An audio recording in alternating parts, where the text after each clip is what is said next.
Jack Chu was just 21 when he built one of Liverpool's most feared county lines drug empires, using vulnerable children as pawns to move crack and heroin across the country. But behind the name Frosty lay a dark web of exploitation, violence and broken lives that would eventually unravel, exposing the devastating cost of power built on fear. In the quiet streets of Spick, a suburb of Liverpool, life appeared ordinary on the surface. Families went about their days, children played in parks, and shops opened their doors. But beneath this calm exterior, something much darker was taking root.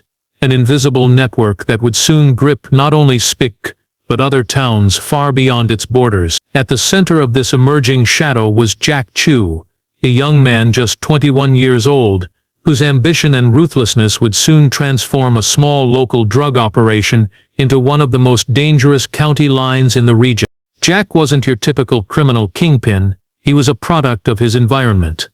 Growing up in an area marked by poverty and neglect, he learned early on how to survive by any means necessary. From a young age, he understood that power came from control and fear, and he used these lessons to build a network that few could challenge. The operation he ran was called Frosty, a name whispered with a mixture of fear and respect in the street. Frosty wasn't just about selling drugs, it was a well-oiled machine that exploited the vulnerable, especially children. County lines are a growing problem across the UK, where drug dealers from urban areas extend their reach into smaller towns, using young people to move and sell drugs. Jack's Frosty line was one of the most sophisticated. He targeted vulnerable children, many from broken homes or care systems, and turned them into couriers. These young people carried crack cocaine and heroin over long distances, often putting themselves in dangerous situations without fully understanding the risks. To Jack, they were assets, easily replaced and controlled through intimidation and false promises of money and respect. As Frosty's influence grew, it stretched beyond Spick, controlling drug sales across multiple counties. Jack's operation became a major player in a network that spread like an underground web, connecting towns and cities through secret codes and hidden routes. Police were aware of county lines, but struggled to keep up with the ever-changing methods Jack and his crew used to stay one step ahead. The story of Frosty is a stark reminder of how exploitation and crime can flourish in the shadows, hidden in plain sight. Jack Chu's path to becoming a drug lord wasn't sudden, it was shaped by years of hardship and tough choices. Growing up in Spick, Jack's early life was marked by instability. His family struggled with poverty, and support systems that might have helped him were often absent or ineffective. From a young age, he was exposed to the harsh realities of street life, where crime and violence were common. These experiences hardened him, and by the time he was a teenager, Jack was already involved in low-level drug dealing and petty theft. It was clear to anyone who knew him that Jack was ambitious and willing to do whatever it took to escape his circumstances. As he grew older, Jack began to see opportunities others missed. He recognized that the drug trade was not just about selling on the streets. It was a complex business that required planning, organization, and control. But to build something bigger, he needed more than just himself. He needed people who could move drugs quickly and discreetly. Vulnerable children became his solution. Many of these youths came from broken homes or were in care, lacking the protection and guidance that most young people take for granted. Jack exploited their desperation and sense of belonging, offering them money, status, and a false sense of security.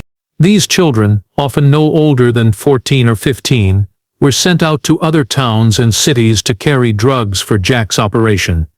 They traveled alone, sometimes for days, always at risk of violence or arrest. Jack maintained strict control through a mixture of threats and promises, ensuring they followed his orders without question. For the young couriers, the line between loyalty and fear was razor-thin. Many didn't fully understand the dangers they faced, caught in a cycle that was difficult to escape. Jack's ability to manipulate these vulnerable children was key to Frosty's success. The operation expanded rapidly as word spread, and more youths were drawn into the network. What started as a small group soon became a large, organized force that controlled drug sales across several counties. Behind Jack's cold calculations were countless young lives put at risk, trapped in a system that preyed on their weaknesses and stripped away their futures. The human cost of Frosty's rise was devastating, yet the full extent remained hidden from the public eye. Jack Chew's Frosty operation was more than just a group selling drugs. It was a carefully designed system, built to avoid detection and maximize profits. Unlike typical street dealers, who worked within a limited area, Jack developed a method to move drugs across county lines, connecting urban centers like Liverpool with smaller towns and cities. This strategy, known as a county lines operation, allowed Frosty to expand rapidly, but it required secrecy, coordination and control. To keep his business running smoothly, Jack created a unique way of managing his network that was both clever and chilling. Central to Frosty's success was the use of technology. Jack equipped his young couriers with mobile phones. But these weren't ordinary phones.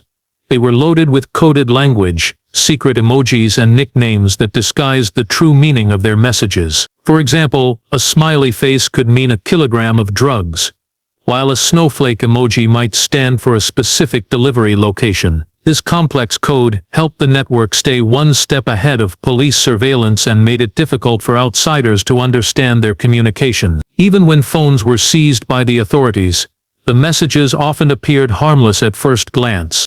Beyond communication, Jack trained his couriers in methods to avoid police detection. Drugs were concealed in clever ways, hidden inside toys, food containers, or everyday objects to avoid sniffer dogs and searches. The couriers often traveled by bus or train, blending in with regular passengers and carrying seemingly innocent belongings.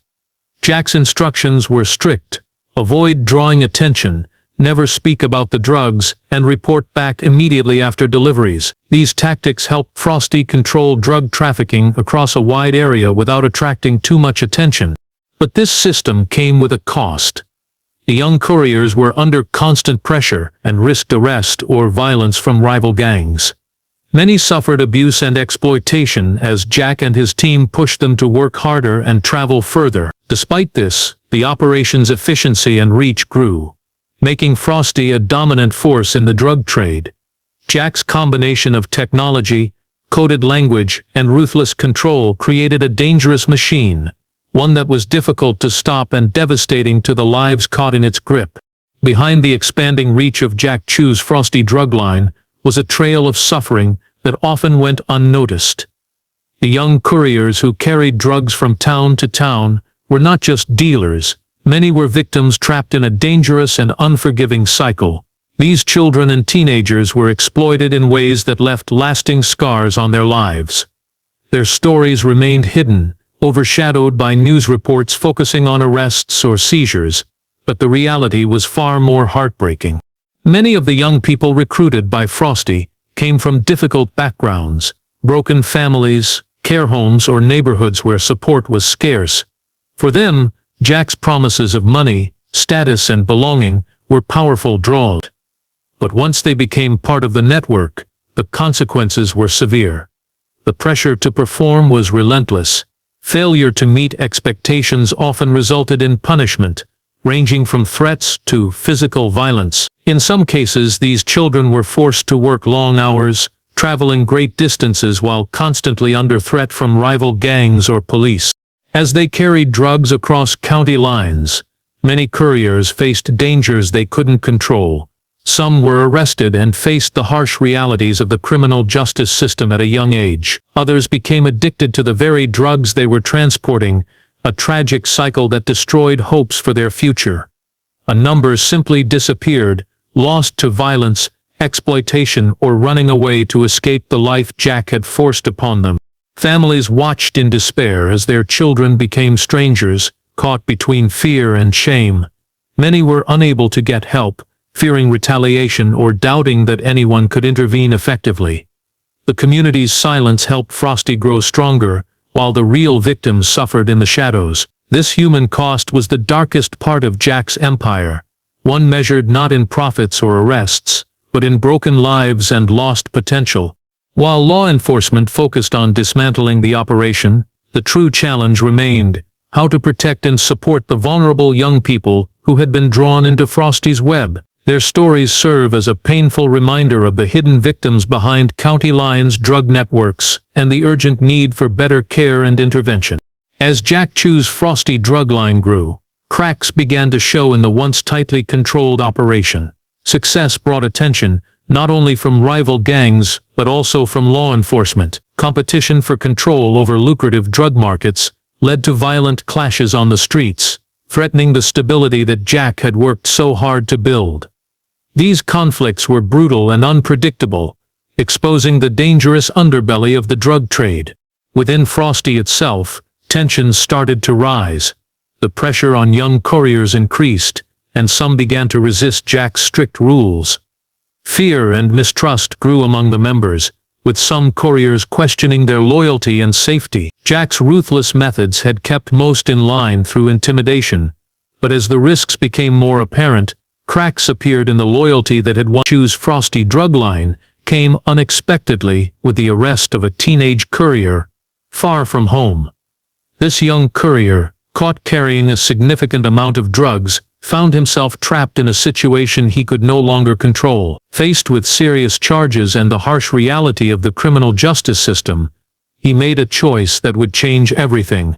He began to cooperate with the police. His decision to reveal critical details about Frosty's operation opened a window into the inner workings of the network. The information provided by the courier was invaluable.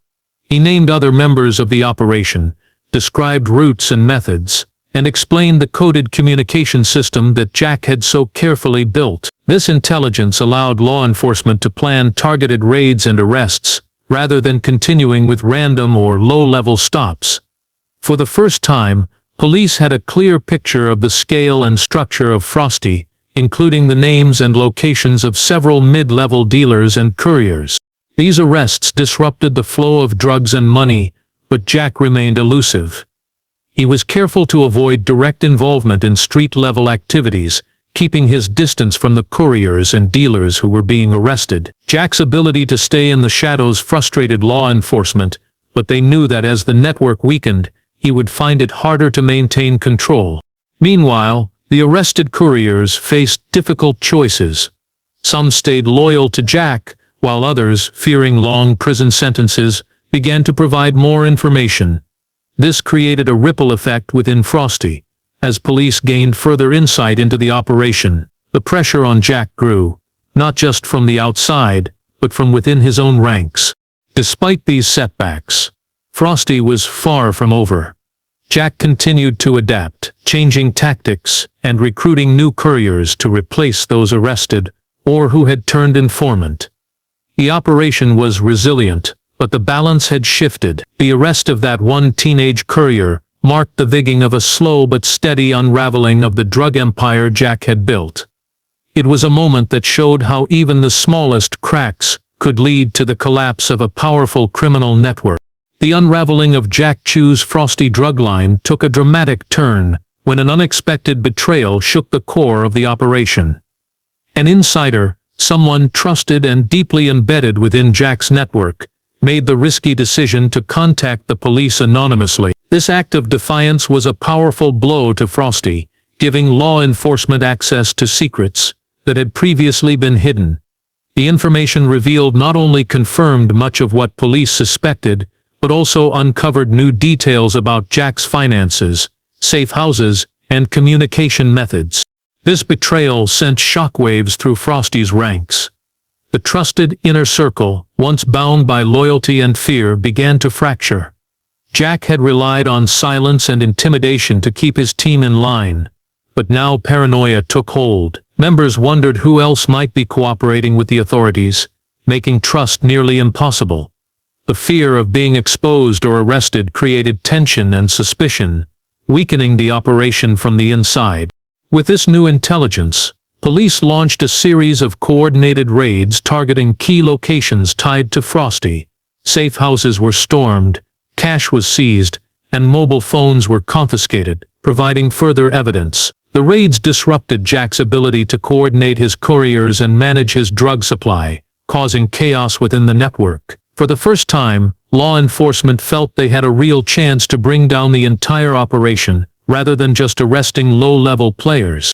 The betrayal also highlighted the dangerous and unstable nature of Frosty's control. Jack's power was built on fear and manipulation, but it depended on absolute loyalty. When that loyalty broke, so did the illusion of invincibility. The insider's choice to come forward was risky, potentially putting their own safety in jeopardy. But it proved to be the critical turning point in the case. Jack's response was desperate.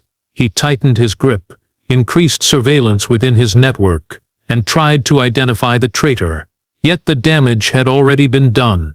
The police, armed with insider knowledge, closed in, and the foundation of Frosty began to crumble. This chapter reveals how betrayal from within can be the most effective weapon against even the most ruthless criminal empires. As the walls closed in around Jack Chew and his Frosty drug line, desperation took hold.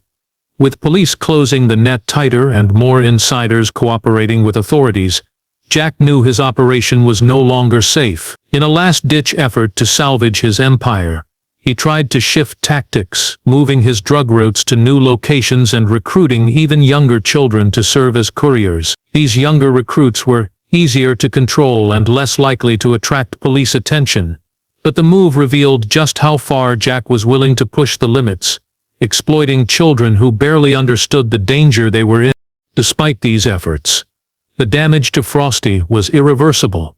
The betrayal from within, combined with intensified police surveillance, made it nearly impossible for Jack to maintain the tight control that had once kept his network running smoothly. Trusted lieutenants, those who had once enforced Jack's will without question, began turning against him. Faced with the threat of long prison sentences, many chose to cooperate with law enforcement, providing information that further exposed the operation. The final blow came with a massive, coordinated police raid. Authorities worked across multiple counties, moving quickly to capture key players in the network and cut off the flow of drugs. Jack himself was found hiding in a rundown apartment in Speke, where he was arrested in a dramatic operation. The arrest marked the end of Frosty's dominance and the collapse of one of Liverpool's most notorious county lines. Jack's capture sent a clear message to other drug dealers. No matter how sophisticated the operation, or how carefully it is managed, law enforcement can and will bring it down. But the consequences extended far beyond the arrest. The young people who had been caught up in the network faced uncertain futures. Many needed help to recover from the trauma and exploitation they had endured. The fall of Frosty was a victory for justice, but it also exposed the deep vulnerabilities in communities targeted by county lines. This chapter shows how even the most powerful criminal networks can fall apart when faced with persistent law enforcement efforts and internal betrayals. But it also highlights the ongoing challenges of protecting vulnerable young people from being exploited again. Jack Chew's arrest sent shockwaves through Liverpool's drug scene, leaving a sudden void where Frosty's control once stood. The network that had stretched across multiple counties, moving crack cocaine and heroin through vulnerable children, collapsed almost overnight. But while law enforcement celebrated a major victory, the aftermath revealed a complex and painful reality. With Frosty dismantled, smaller gangs and independent dealers rushed to fill the gap, sparking brief but intense turf wars. The disruption in the drug market unsettled the balance of power, leading to violence in some neighborhoods as new players fought for control. Communities already strained by years of exploitation and fear faced uncertainty about what would come next. The fall of one kingpin didn't end the problem, it shifted it, highlighting how deeply county lines were embedded in the social fabric. More importantly, the human cost of Frosty's rise and fall became clearer. Many of the young couriers, once pawns in Jack's operation, now faced an uncertain future. Some were arrested and imprisoned, while others struggled with addiction or trauma caused by their involvement. Local support groups, social services, and charities stepped up efforts to reach out to these vulnerable youths, offering rehabilitation, counseling, and alternatives to crime. Yet the scale of the problem made recovery slow and difficult. The community itself began to demand more from authorities, calling for better protection for children at risk of exploitation. Programs aimed at early intervention were developed, focusing on education, mental health, and providing safe spaces for young people. Law enforcement agencies also adjusted their approach, working more closely with social workers and schools to spot signs of county lines activity before it could take hold. The story of Frosty became a catalyst for change, shining a light on the dangers of county lines and the urgent need for comprehensive solutions. While Jack Chu's arrest marked the end of one chapter, it also opened a new conversation about how to break the cycle of exploitation and rebuild communities affected by the shadow of drug trafficking. The path ahead was challenging, but hope began to grow in the effort to protect the next generation. The story of Frosty and Jack Chu serves as a chilling lesson about the harsh realities of county lines, drug networks, and the exploitation of vulnerable children. It revealed how desperation, poverty, and broken systems create openings for criminals to prey on those least able to protect themselves. Jack's rise showed how quickly a single individual could manipulate these weaknesses to build a dangerous empire that spanned multiple counties, using young people as both couriers and victims. But Frosty's fall also highlighted something equally important: the power of persistence and cooperation in fighting these criminal networks. Law enforcement agencies, social services, and communities had to work together in new ways, sharing information and resources to tackle a problem that was complex and deeply rooted. The battle against county lines is not just about arresting dealers. It requires protecting the young people who are coerced or tricked into participating, helping them find safer paths. One of the key takeaways from Frosty's story is the need for early intervention. Many of the children caught in Jack's operation came from backgrounds where support was lacking or absent altogether. Identifying vulnerable youth before they fall into exploitation can prevent county lines from gaining a foothold. Schools, social workers, and local organizations play a crucial role in spotting warning signs and providing alternatives to crime and drug use. Technology also plays a double-edged role. While Jack used coded messages and encrypted communication to evade the police, law enforcement now uses advanced surveillance, data analysis, and community intelligence to dismantle these networks. Staying ahead requires constant adaptation and vigilance. Ultimately, the legacy of Frosty is a reminder that the fight against county lines is ongoing. New groups will try to rise, but the lessons learned from Jack Chu's operation have strengthened efforts to protect children and communities. It is a call to society to remain vigilant, compassionate, and determined to break the cycle of exploitation. The hope is that through awareness, cooperation, and support, fewer young lives will be caught in the shadows, and safer